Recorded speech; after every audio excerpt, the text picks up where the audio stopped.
السلام علیکم ورحمۃ اللہ وبرکاتہ۔ الحمدللہ وکفا والصلاة والسلام علی عبادہ الذین اصطفیٰ، اما بعد۔ نماز کے احکام و مسائل کے سلسلہ میں آج جس چیز پر گفتگو شروع ہو رہی ہے وہ ہے نماز کا مسنون طریقہ، یعنی نماز کا سنت طریقہ، اور انشاءاللہ تعالی ہم اسے قرآن و سنت کی روشنی میں آپ احباب کے سامنے دلائل کے ساتھ ذکر کریں گے۔ سنت کے مطابق نماز پڑھنے کی اہمیت یہاں تک ہے کہ اللہ تعالی جل شانہ نے جبرائیل علیہ السلام کے ذریعے محمد عربی صلی اللہ علیہ وسلم کو نماز کا طریقہ سکھایا۔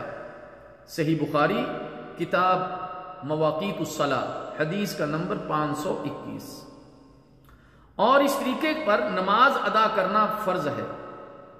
اللہ تعالیٰ جل شانہ کا فرمان ہے فَاذْكُرُوا اللَّهَ كَمَا عَلَّمَكُمْ، سورہ البقرہ آیت نمبر 239۔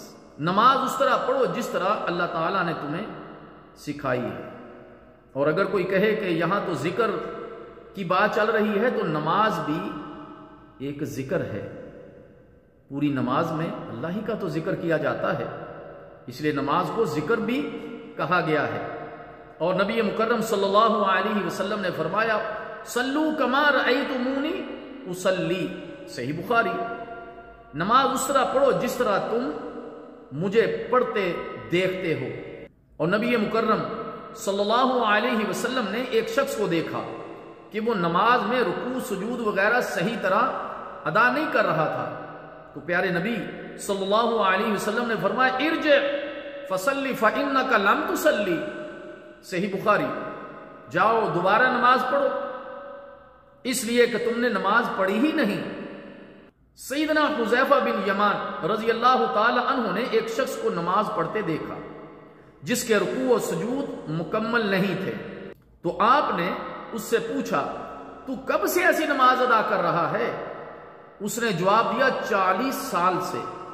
سیدنا حذیفہ رضی اللہ تعالی عنہ نے فرمایا تو نے 40 سال سے نماز پڑھی ہی نہیں۔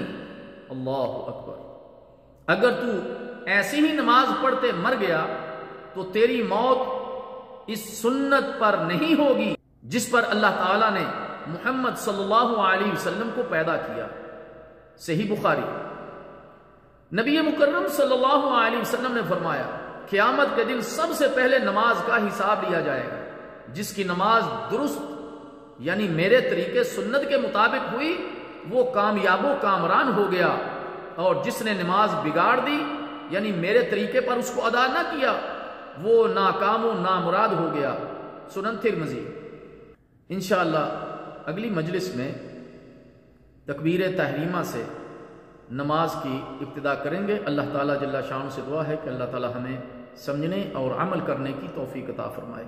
والسلام علیکم ورحمۃ اللہ وبرکاتہ۔